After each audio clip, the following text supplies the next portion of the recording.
Media बंधुओं, जब से यूपी में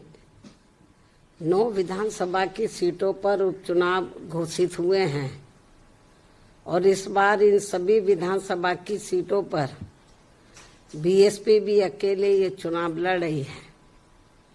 तो तब से बीजेपी व सपा गठबंधन की नींद उड़ी हुई है।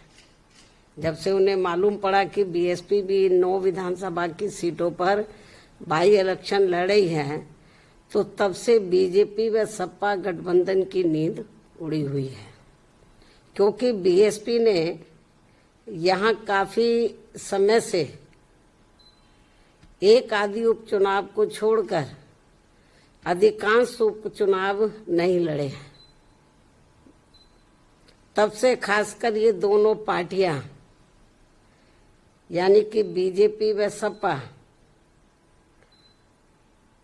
तथा इनका गठबंधन अभी तक इन चुनावों में जो भी बाई इलेक्शन हो रहे थे, तो अभी तक इन चुनावों में अंदर अंदर आपस में मिल बांट कर ये चुनाव लड़ते रहे। लेकिन इस बार हो रहे उपचुनाव में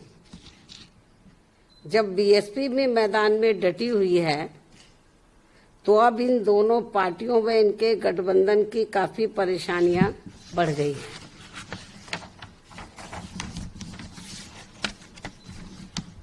जिससे जनता का ध्यान बांटने के लिए अब बीजेपी बटेंगे तो कटेंगे और सपा एंड कंपनी के लोग क्या कह रहे हैं, जुड़ेंगे तो जीतेंगे। इन नारों को प्रचारित करने व इनकी पोस्टरबाजी आदि भी खूब करने में लगी है, जबकि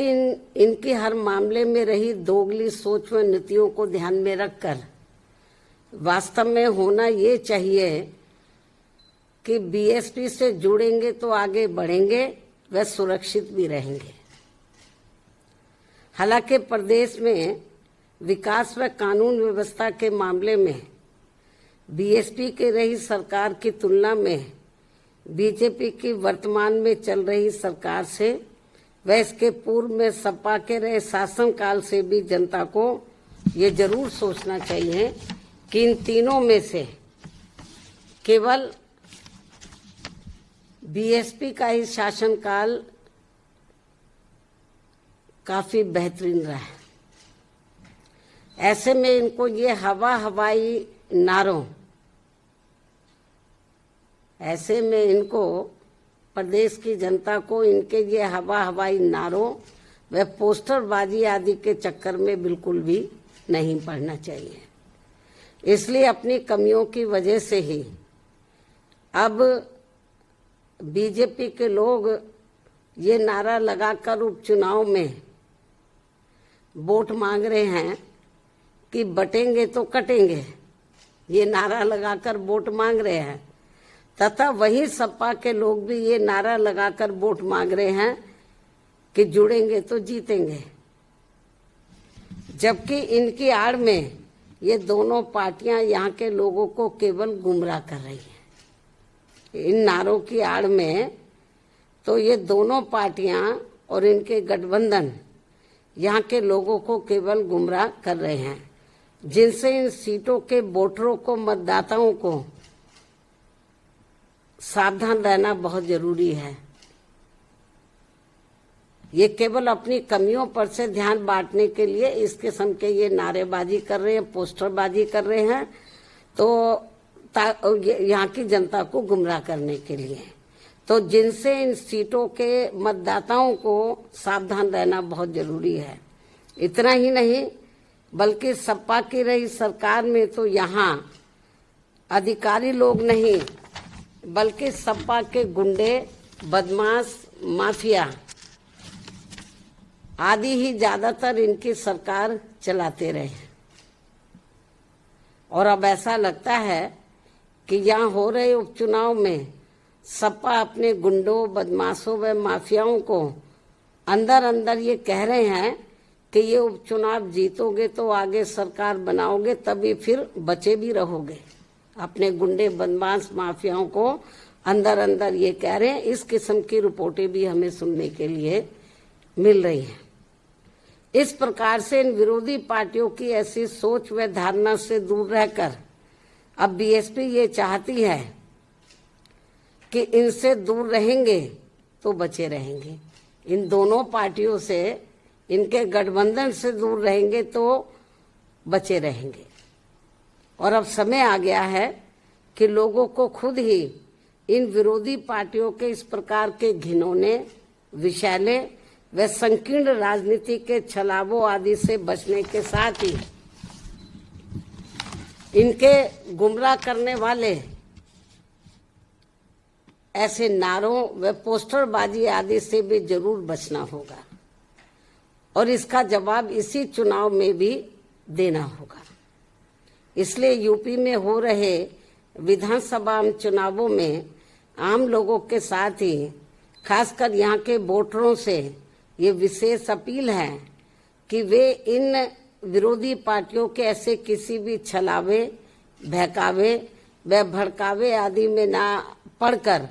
अपना व अपने परिवार के हित में तथा प्रदेश के भी हित में ऐसे सभी पार्टियों से दूर रहते हुए अपने वोट केवल बीएसपी उम्मीदवारों को ही दें, क्योंकि इसी में ही सबका हित निहित व सुरक्षित भी है। इसके अलावा आप लोगों को ये भी मालूम है, यूपी के उपचुनावों के साथ साथ तो इस समय देश में झारखंड व महाराष्ट्र प्रदेश में भी विधानसभा के लिए आम चुनाव हो रहे हैं। यहाँ भी हमारी पार्टी अकेले ही अपने बलबूते पर ये चुनाव लड़े है। और यहाँ खास ध्यान देने की बात यह है कि इन दोनों राज्यों के चुनावों में, झारखंड व महाराष्ट्र, इन दोनों राज्यों के चुनावों में बीजेपी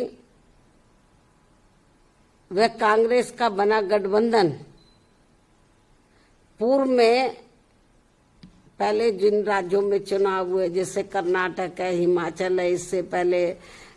हरियाणा है, जिन राज्यों में भी चुनाव हुए हैं, तो इन दोनों राज्यों के चुनावों में जो अब इस समय झारखंड और महाराष्ट्र में हो रहे हैं, इन दोनों राज्यों के चुनावों में बीजेपी व कांग्रेस का बना गठबंधन पूर्व में, इससे पहले जिन राज्यों में चुनाव हुए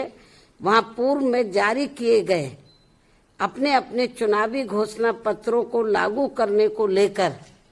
जो उस समय इन्होंने लागू किया था और किस्म किस्म के प्रलोभन दिए थे अपने चुनावी घोषणा पत्र में, उसको ये लागू तो कर नहीं पा रहे हैं। बहुत बुरा हाल है,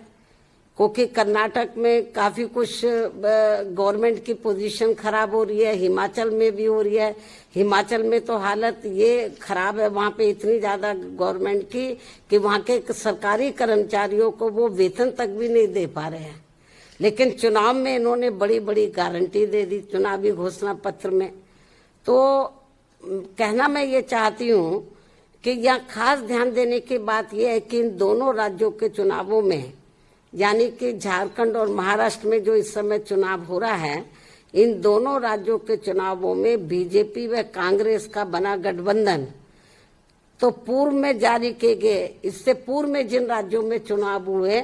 वहां जारी किए गए अपने अपने चुनावी घोषणा पत्रों को लागू करने को लेकर इस समय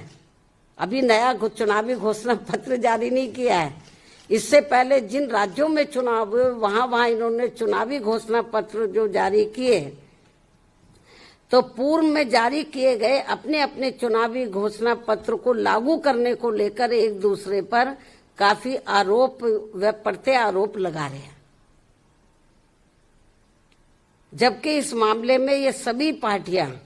एक ही थाली के चट्टे बट्टे हैं, जिनके बहकावे में इस बार यहाँ की जनता को कतई भी नहीं आना है।